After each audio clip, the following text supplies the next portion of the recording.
the current state of animal management within the space. They're moving away from no pet policies. It's like 60 to 70% of residents currently have pets, and then that can be lost revenue. It seems like efficiency is becoming like the forefront of property management and tech. The world has really learned about AI and seen it in our space. Only in property management is your customer's response or just your daily workload include the risk of a 5-gallon bucket of paint being thrown onto your car. Got it. Welcome to the Beyond the Lease podcast. I am Alex. And I'm Marvin. And we are your hosts today. We are super excited to launch this podcast for you guys, you property managers out there. Really just kind of hearing what market trends are, what we can help you guys with, how we have seen ways to help your businesses. Marvin? Yeah, and I think this is going to be a really cool opportunity for us to kind of dive in. This first episode, we're from the company Our Pet Policy. Really what our company is known to do is just handle all things animal related for anybody within the property management space. Multifamily, single family, this is where we've cut our teeth for the last few years. And so Alex and I saw it to be a value for us to be able to talk about how things look like. Today, we want to go over just the current state of animal management within the space, some different trends and things that we've been able to see in 2025. And kind of start the conversation. And so Alex is our account executive at the company. He kind of is the one that is heading up everything to do with the sales side of things, but would love to kind of open up that conversation with you, Alex, and see what are you seeing right now with some conversations you're having with property managers when it comes to animals in the space. Well, there's a couple of things I see because I'm having conversations all the time. One being about the parakeet that curses at people who are walking down the street. But the biggest one I think right now is how companies, management, they're moving away from no pet policies. That's what I'm really seeing in the space. I just had a conversation today. They're like, we are no pets. We are trying to fix that. Owners don't want that. And we're really trying to figure out a way how to have those conversations with owners of how they are limiting themselves in the market.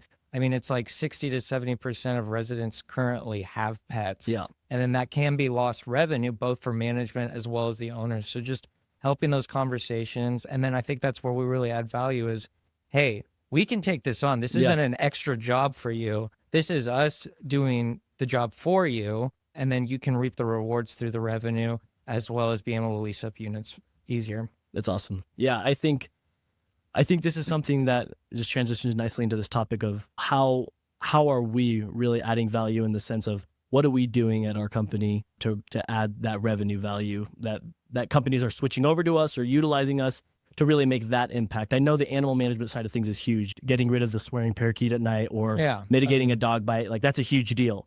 But from the owner side or from the property management side, what do you think we're doing and what are you seeing on your end with your customers that we've been able to add value in when it comes to revenue? You're talking about people who don't have pets or trying to make that switch over. What's that value financially look like? I think like a big one is there has been a huge rise since COVID on assistance animal requests. It's been huge. And, you know, for good or for bad, there's been these advertisements advertising how to avoid paying pet fees and pet rent. And property managers don't really want to touch that at this point. They're just kind of like, yeah, we just kind of accept it. We'll ask maybe like one question. But like I've heard stories of people who literally got personally fined $60,000. The company didn't get fined. They got fucked. $60,000 and they got out of it, fortunately, but they're just like, we don't want to touch this. I had a call literally yesterday. They said they're making it on the particular title of this person. They're the ones who are supposed to decide whether it's reliable documentation or not. It's a stressful role. So that's a stressful role. So we're taking that off their plate. Yeah. And then, dude, like the ancillary services we provide, the animal management support. So let's say I'm trying to sleep at night. It's 10 o'clock at night and there's a cursing cockatoo next to me. Yep. I mean, they don't want to deal with that. So they contact us. We're the point of contact. We take that their workload off their plate. So there's just so much there that we can provide as a service. Yeah, that's awesome. Well, we've been talking about the swearing parakeet. Do you have any other stories that have been kind of current that you've heard of recently of animals and property management? Animals and property management? No, I could think of a couple like where a guy shot himself in the shoulder with a crossbow. That was pretty cool. How'd that go on? Well, he was doing things he probably shouldn't have been doing. Forgot he booby-trapped his apartment, opened the door, shot himself with a crossbow in the shoulder. Yeah. And then he wanted to sue the property. Yeah. I guess it was their fault for booby trapping the apartment. I'm not sure, but It's just a regular Monday for a property manager. Exactly.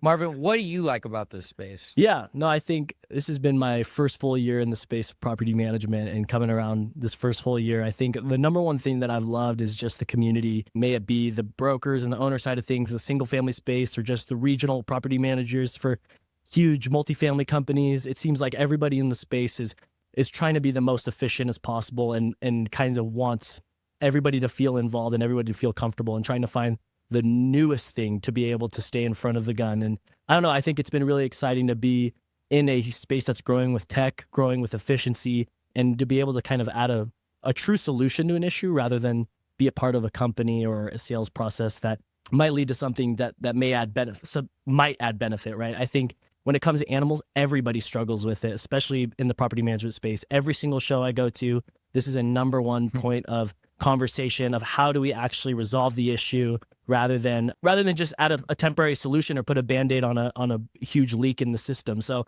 I really love what we do at our company, not only being able to find out if documentation is considered reliable or not, but like Alex was touching on, being able to have somebody to reach out to when you have questions about animals is huge. And this has been something for our company that I think has been adding so much benefit. Is not only are we here to verify documentation or make sure that your applicants have all of their rabies and documents and things like that. I think it's a matter of knowing that your staff and your team has somebody that they can reach out to at any point to be able to get answers on questions when it comes to animals. So you're not just having somebody work with you to handle these things, that you guys are out working on everything else that property managers have to work on, the million things that they have to do, but just being able to be a resource. I love going to trade shows and people coming up with questions of, okay, HUD guidelines says that I can't ask anything, I have to accept everything, and knowing that, no, there's actually methods and ways that you guys can follow up with health professionals, and we can follow up with documentation to make sure that you guys are given reliable documentation. And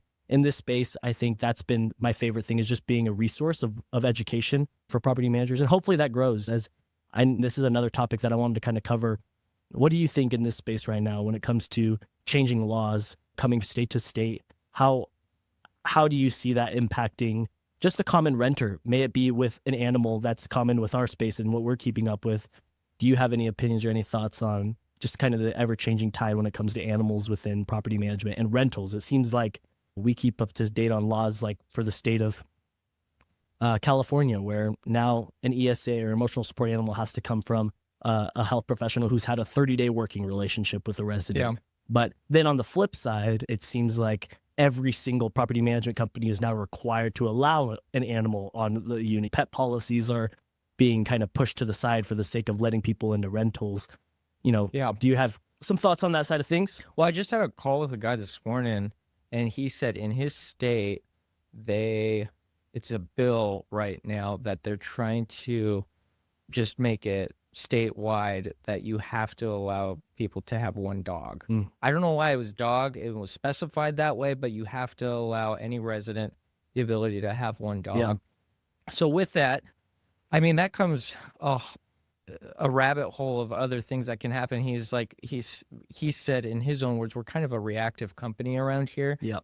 And we have dog bites. Okay, can we find the rabies? Well, we think it might be in a file cabinet in the closet, but essentially our database and having that documentation there, because it does seem like there are a few states that are going that way where it's like, it doesn't really matter what your pet policy is. Right. They're going to want you're going to have to allow it in some capacity, yep, whatever that is. So that's kind of what I'm seeing in the space.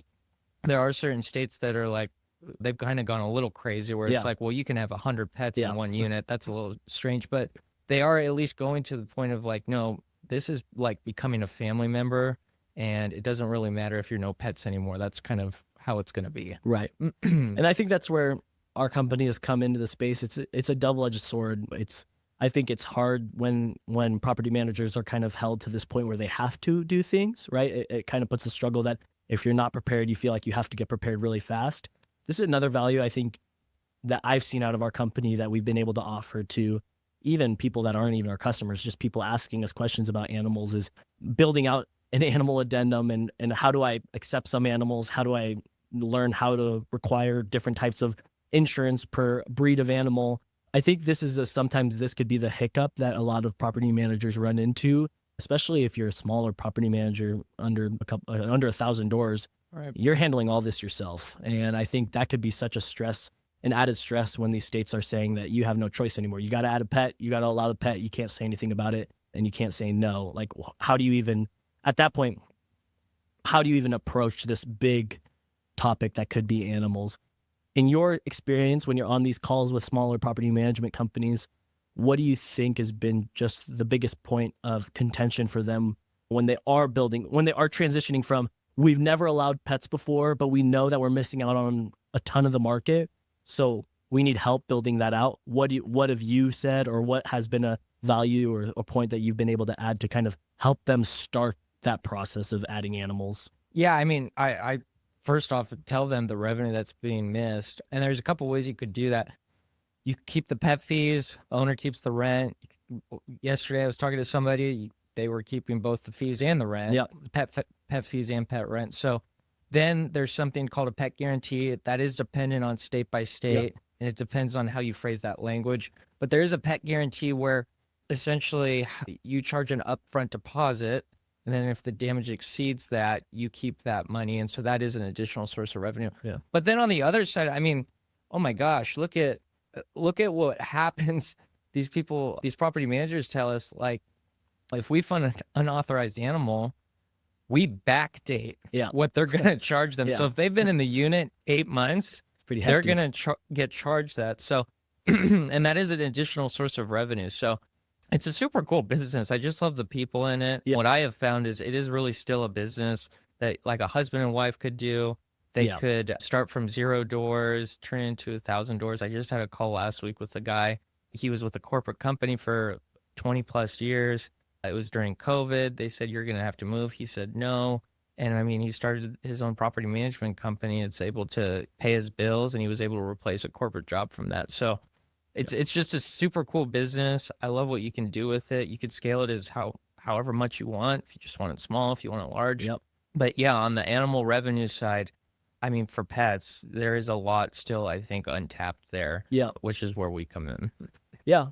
So another question is, as we're starting this out, I think there's a million vendors within the space. Sure. There's a million different tech companies that obviously it seems like there's one popping up every day. Have inspired us to be able to take the step into this area and of podcasting and things like that. What excites you about the future of property management, and what do you want to get out of and forward facing and looking forward for just even this podcast? What would you like it to look like, and what do you want to learn more about in the space? I want to learn about the technology that's coming out. Like, the world, I feel like for the last year has really learned about AI and seen it in our space. It's kind of cool to see the emergence, and we are still in kind of a rusty business where property managers have been around a long time, and some are very, very open to, I know this, I need to be more efficient. I know this isn't working. I need a better process for this. And then some are just like, I don't want one more tech product on my tech stack. But to see where AI comes in and seeing how that could make whatever more efficient, whether it's leasing, whether it's maintenance, whether it's pet animal management, that I'm really excited about. And then I'm really excited to see some of the new PMSs that are coming out, because some PMSs, man, it feels like they were built in the 80s. And I'm seeing new PMSs come out where it looks like, well, this was actually tailored for a PM and it was built for them. So it seems like efficiency is becoming like the forefront of property management and tech. And I love that we're in the space where we are today. Is it seems like everybody is wanting to maximize efficiency, however that looks like. And it seems like what was the biggest technology of yesterday is running the race against these smaller companies that are growing quickly because of technology that they're innovating with. And I think this is just a booming space of innovation. And it's super exciting to just be in the space and being able to connect with other like-minded individuals who are coming from just huge companies. We got the opportunity to meet a guy who's starting up a company who used to work for Uber. It seems like you're just butting heads with a lot of just super innovative people, and that property management is ripe for companies to come in and build efficient processes. So what do you see different? I mean, this is a very generalized question, but what do you see different in the single family space versus multi? Like, is there a difference in your mind? Yeah, I 100%. I think you come to 2 points. I think both a single family property manager and a multifamily property manager, if you call them, they're going to tell you they're busy. And that's probably the first thing that is the middle of the Venn diagram. But I think for single family, what I find a lot of the times is we're here as more of as an educator for a lot of things. A lot of the times you run into multifamily who have been familiar with the space for a really long time, and it's their job to know about, for us at least, animal management and what avenue and what rules they're allowed to ask. A lot of the times we're hopping on these calls with single family operators, and it's more or less a Q&A for a lot of the points. Yeah. What am I allowed to ask? What am I allowed to charge for? What breeds am I allowed to allow, and what breeds can I not allow?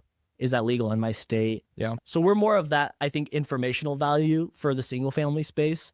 But sometimes you run into single family operators that are, because they are running everything from leasing, maintenance, rules, applications, etc. They are a well of knowledge when it comes to animal management. So there is both and, but I think what's super cool is the single family operator, like Alex said, could have a day job. Yeah. They could be working in the office from 9 to 5, and then they have 30 doors that they're managing and trying to keep up with and trying to keep leased. And so you get to learn a lot about how gritty and how hardworking property managers really are.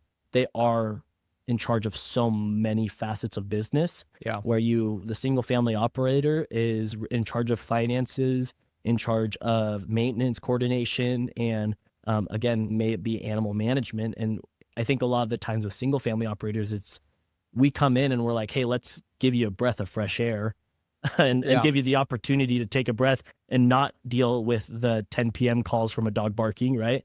The multifamily operator has been awesome for us, I think, just because it's the other way around sometimes. It's a well of knowledge for us. We get to learn so much about the business and the way that property management works. We had the opportunity to go visit an office last week who works in the franchising side of things, and we got to see firsthand how much goes into helping build property management companies within the space and how to set yourself apart from competition. And it isn't just pricing. It isn't just what your business can offer. It's, are you willing to partner with other people in the space to help grow the company? It's not just a sign here and pay me this amount every single month and we'll help you work. It's what resources, what education, what can we provide our clientele so that they're succeeding and they're setting themselves apart from other property managers in the space. There's thousands. How many property managers are there in the US? Oh, geez, I think it's over 300,000. Yeah, it's a crazy amount. So there's a million places that anyone can go to rent a house. Yeah. And I think when you think of the space, I've rented multiple apartments and houses over the years. I think it's crazy that it's just for the matter of living in a space. Yeah. When I now think back of when I flooded my apartment and somebody had to change out all the flooring, how much work actually had to go into that process is insane. As a renter and as a tenant, you just expect it to be done. Yeah. And so I think that's the crazy side of rental and property management just in general. But how about you? Single family, multifamily, what's the biggest differences you see? Man, I feel like there's so much activity in the single family space in terms of just new technology, new vendors. I feel like there's so much going on in the single family space. I feel like I definitely feel like the industry has been hit hard with new products, and I feel like sometimes they're almost exhausted by them. So the separation of like, well, what is the actual value you're creating and how do you separate yourselves from, I don't know, like what is it, down payment assistance or things like that? Like how are you separating yourselves and adding value? But what I do see too is a lot of companies are moving towards, how do I add better value to my residents and keep them happy? Because the happier they are, the longer they stay. Yep. And so the less time that a unit's on market. Yep. So what I am seeing in that is like, how do I retain residents more? Because then my owners will be happy. So that's been pretty cool to see as well. Yeah. And then the multifamily side, I would say it's just what you said, like there's been people in that industry for so long. I would say there's more likeliness to have an incident in multifamily Sure. just from the sheer volume. Yeah. Like feel like we always hear dog bites Yeah. at an apartment. Yeah. There's always a lawsuit filed about a dog bite at an apartment, but there is a total wealth of knowledge in the multifamily space that I get from. Yeah, I think it's something we're seeing just in the masses is a lot of risk mitigation. Maybe we've seen companies rise up for handling all things evictions. So the property management company doesn't have to come in. Companies like ourselves to handle things like animal complaints, so your staff doesn't say the wrong thing. I wanted to ask you, for the single family property manager, for the multifamily property manager, just anybody in the space who could be listening to this, you talked about resident like satisfaction being a huge part of these vendors and working with a vendor. What's that value for our pet policy? We're a company in the space that, in a lot of ways, we're known for enforcing rules. Yeah. We're known for making sure that documentation's up to date and pretty much being like a PMS for all things For all the animals. animals, correct. Yeah. How could that, do you see this as being something that a resident would push back on utilizing a company like ours? Or do you see it as almost like a vetting service for some property management companies that the right resident with a responsible animal is moving in? Kind of, how do you picture that for us? Because I think that can sometimes be a misconception is, well, I don't want my residents to be mad at me for asking them about information for their animal. Is this something that you see as an issue within our space and our company, or something that actually has been a value add in the long run for a company to keep track of all things animal related, if that makes sense? Yeah, I mean, a lot of residents, just what I said, will act like their dog is their second child and this is a part of their family. And that's great. We're not here to like question that. That's awesome. I'm glad you have that. But we are here to pretty much vet whether documentation, whether that their rabies, their parvo is up to date and current. We are there to vet for that. And that is a workload that gets taken off the PM. I mean, I personally, if I were a property manager, wouldn't want to have a phone call for an hour about someone's chihuahua. I just personally think I have better things to do, like the guy who fell down the stairs or the work order or the dishwasher that just exploded. I think I have better things to do with my time than listening to somebody complain about why they can't have their chihuahua on site. So I do think that's the value, but we're not here to play I gotcha with the resident. We're just here to explain to them about their application and then where it is in the process. They're more than welcome to provide the documentations that needed to have that pet in the unit. But I believe that's the value we're adding right there. I agree. I think this is sometimes the missed value is, I think everything is always focused, in my opinion, on the resident experience, which is huge. Don't get me wrong. I think it's super important. We pride ourselves on being able to offer customer service that is respectful to the resident and offering education to them about topics that they may not understand within the rental space. But another thing that I think is super huge that so many vendors miss out on in the space is staff experience. I think what our company is here to do is, like we said, it seems like every time I call a property manager, may it be at managing 80,000 doors or 150 doors, the answer is, I am just trying to keep my head above water. Absolutely. I'm just trying to keep my head above water. And that's what I so much so I love about our company is we have customers come up to us at trade shows, at dinners, at NARPM events, things like that are able to tell us how much work we've been able to take off of their shoulders so that they can focus on things that they really need rather than a dog complaint or something like that. So I just wanted to kind of say that I think that's a huge part of our company is just being able to be a benefit to the staff and the resident, basically offering support to them too. All right. What is your funniest PM story? Funniest PM story. What do you got? Blackmail? Yeah. What you got? We'll keep it PG. Okay, PG. Yeah, we'll keep it PG on this one. I think we've had multiple occasions where, this was a good one. A resident got mad at the property manager for something I 100% was not the property manager's fault, had everything to do with the resident being late about something. Okay. And they threw paint on the property manager's car as they were leaving work that day. And that's not a funny story. I'm just saying that is only in property management is your customer's response or just your daily workload include the risk of a 5-gallon bucket of paint being thrown onto your car. Got it. Yeah. And I just have never been in a space anywhere in the country, I don't care what job you work, where a part of your workload could be the risk of a stranger throwing paint on your car because of they missed their rent or something like that. Oh, wow.